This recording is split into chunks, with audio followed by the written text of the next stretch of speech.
Today is the 30th of January. Let me just make sure that's right. Yeah, the 30th of January, it's 1:30. It's a Friday.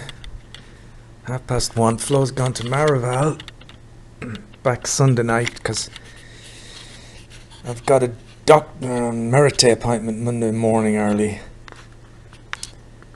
And just to say, because I know the last two entries on this were quite emotional. The next day, the storm seemed to have passed and Flo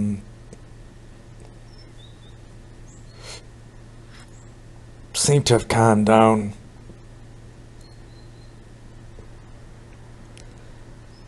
And I came up with some ideas to try and make things a bit better. So I told her I will do what I can to get a job, even if she's skeptical about that.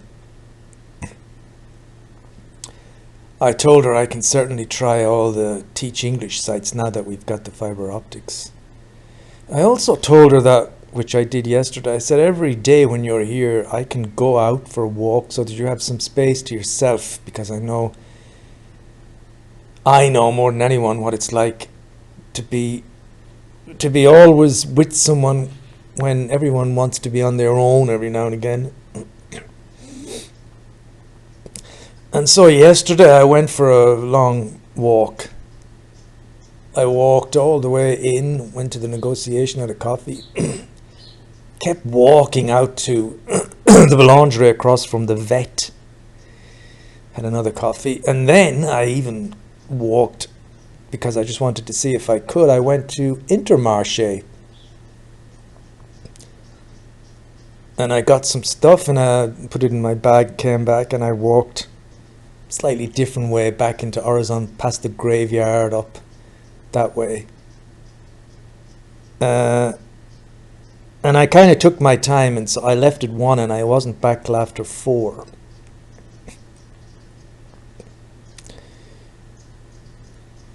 And today she's gone and she seems in good form and almost acted yesterday as if nothing had happened. But it doesn't change the thing for me. It doesn't change that. I was just saying to myself a minute ago, the notion of having my teeth extracted and perhaps having more injections in my eye and having IRM scans have all taken a back seat to the stress that was caused by this this situation the day before yesterday. Really. That's how bad it is. And I don't know when it'll come back. And although I'm looking for jobs, like Flo says, it's perfectly true. I'm not spending hours and hours looking, because it's just a very, for me, it's a messy, awkward business.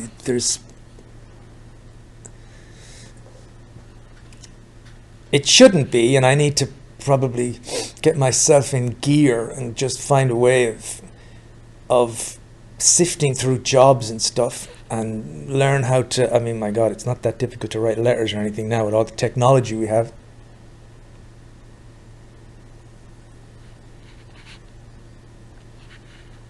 There's another part of me, I guess it's fair to say, that's a bit nervous of actually getting a job.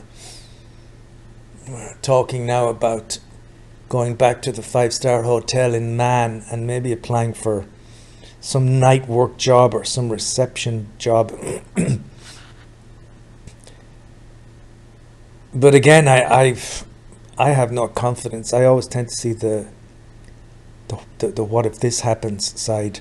So I immediately picture myself at the desk, and there's a couple there, and they're talking to me in French, and it's 2 o'clock in the morning, and I don't know what they're saying, and I don't understand them, and they're getting very frustrated, and I can't call anybody, and this is where that's the first image comes to my mind when I think about a job like that. When I think about the kitchen side of things, I imagine, first of all, getting lost and not being able to find the kitchen. And then secondly, being just totally overwrought or overcome with massive frying pans and things that are, that are absolutely, the food is just stuck to them, like welded to them. And I'm trying to figure out, I can hardly carry these things, and I don't know how to clean them properly. And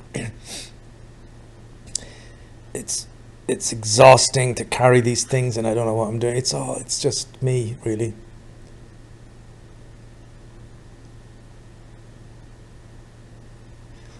There is, I guess, a hope that maybe Subaru would get back to me. This is a place that's far away. It's a huge place. If I could just get going there, and if I could explain to someone, just give me the same job to do. I want to do the same thing, or more or less every day. And I could clock in at 8 o'clock in the morning or earlier, and then leave at 4, and just that would suit me.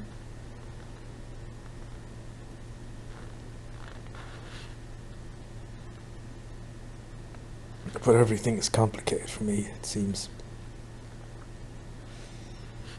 Today, because again of the fiber optics, I've been looking at a little few tutorials on OBS again, because I realize I've got the means now to do all the things that I was very into one time. The notion of streaming and going live, it's kind of nonsense. Nobody's going to watch me, but that's what I've been doing today. I've been trying to learn how to stream, and I did a silly stream where I'm talking, I'm looking at videos. I have to see what it's like.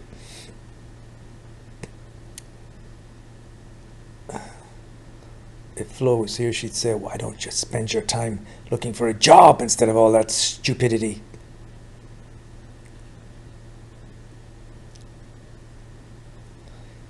But the situation with her, to say you need to go back to Ireland and telling me to find a job, and I feel bad because I know I could do better, and I feel bad at how useless I was Tuesday at that job convention, where I couldn't bring myself to talk to anybody. There's a kind of an inferiority effect as well, I think. I just don't think I've got anything to give because I'm not qualified. So I'm kind of, what's the point? And I couldn't even get a job in a boulangerie.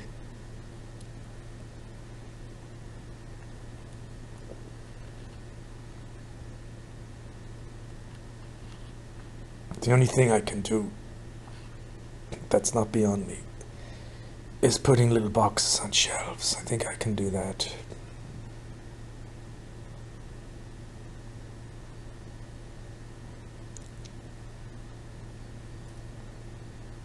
But it was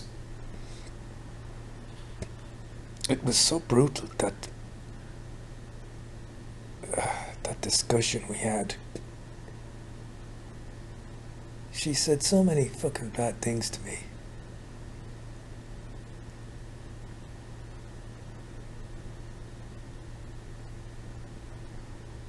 And she will double down on each and every one of them if it push came to shove,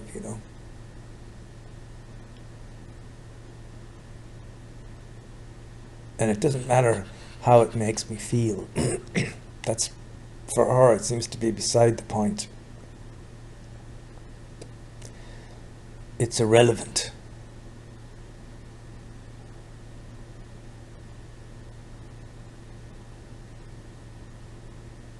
And it's so much to take in, I don't know what to say to her in the end. I just ended up staring out the window. But like I said to myself yesterday, during the walk, it doesn't take much to make me happy. Just,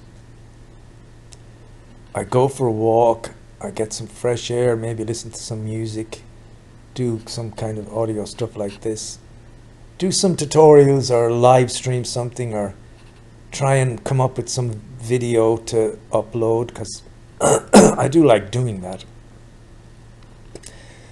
And then learn a bit about chess and play some chess and go to bed. The time goes quick, and I'm not depressed about any of that.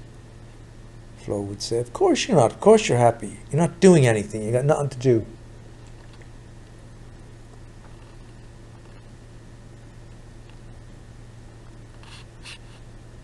I'm also not spending any money.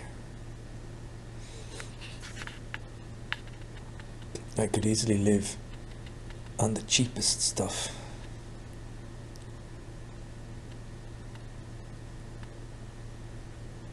€4.40.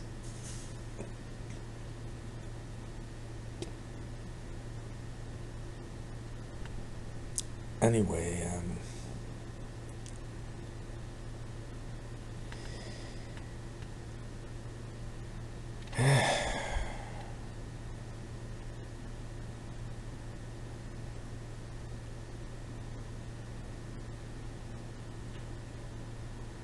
I wish some solution could come about. For me, it's as far as, and this wouldn't necessarily be the cure for Flo, but for me, it's a case of if I could get some money coming in some way,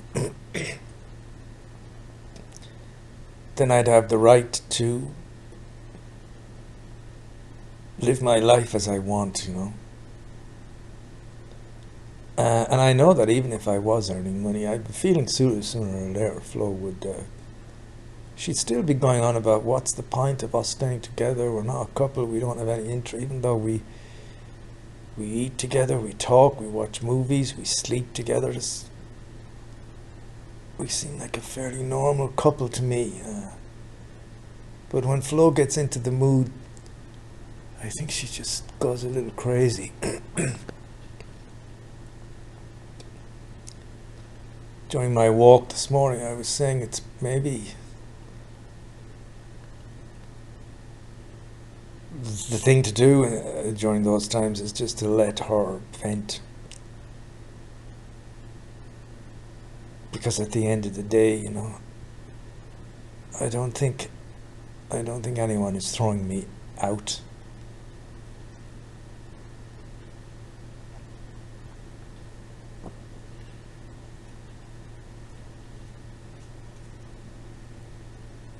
But it doesn't make you feel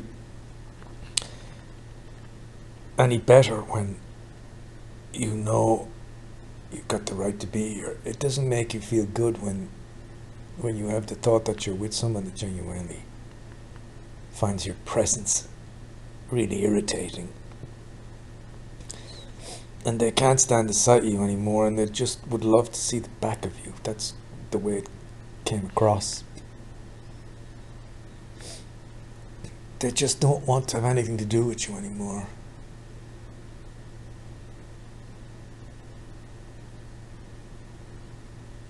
That's difficult.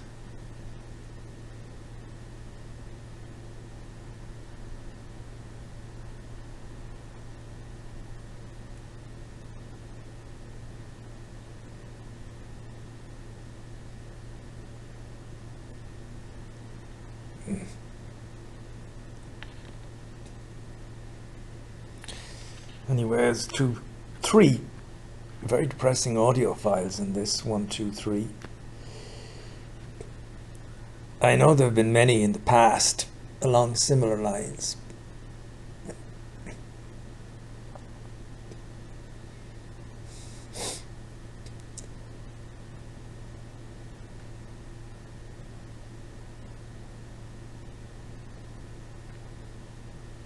I do feel quite useless.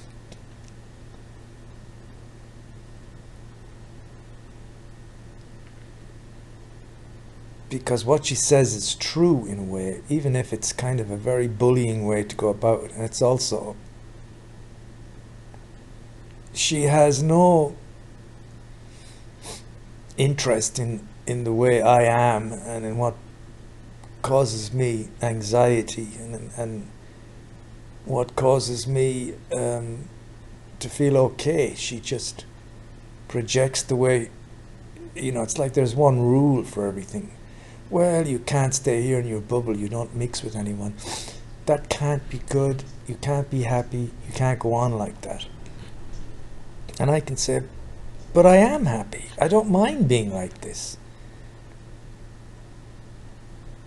But it's like it's not accepted.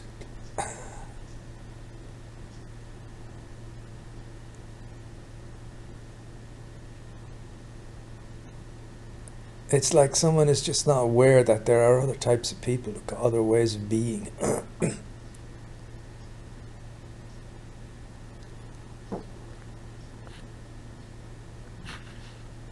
But at the same time, she's right to say I'm really useless in so many ways. I couldn't talk to those people. I can't do this, I can't do that. She wanted a man, a proper husband. She didn't get one.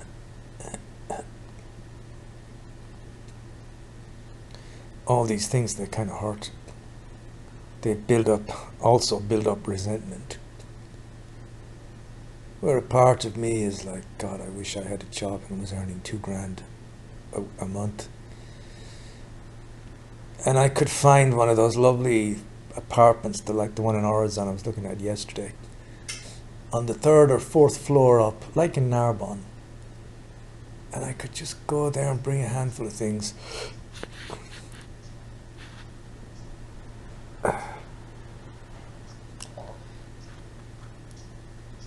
Just make sure I have a really comfortable bed, kind of a decent kitchen,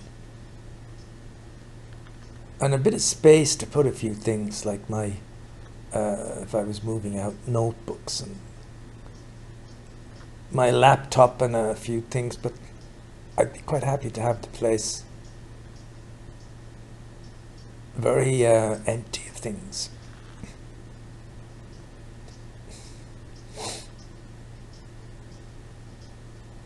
And I would be so happy. I will always remember when I moved into, I think it was 9 Pope's Lane when I finished with Shawnee. There were certain times when I was there and I just thought, God, it's so cool to be, and that was just a room in a house with a bunch of people that I didn't particularly get along with, but it just felt great to be independent.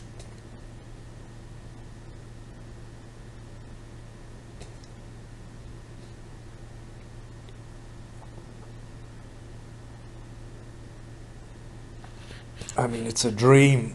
I would love to be living. I love, I mean, I don't love Orizon, what am I talking about? X would be even better. I guess I've got my doctor and everything here. But to just, I mean, I should do some exercises of just imagining what that would be like. Unlocking the main door, getting in the lift. I'm always picturing myself on the 3rd floor, going up, opening a very secure door with a very good key, going inside to a pretty new apartment, closing the door and being just you. And you can spend all the time getting the lighting right, making sure you have a very comfortable bed, decent heating, although you probably have to watch your bills. But it'd be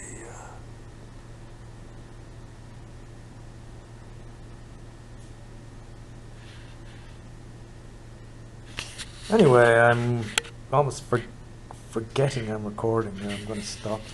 This is nonsense, I suppose. Just to say at the end that the situation is, it's completely unresolved. I have to live in this state of anxiety for the foreseeable future. I just have to get used to it. I just have to accept it and get used to it, that for however long it's going to be there. And even when my teeth are done, and even if Meritis says, yeah, your eye's fine, we're going to leave you alone for 6 months, and even if all the scans are great, that anxiety is not going anywhere. But then again, when I read back at some of my notebooks, you kind of wondered, has it ever been any different? Has it ever been any different?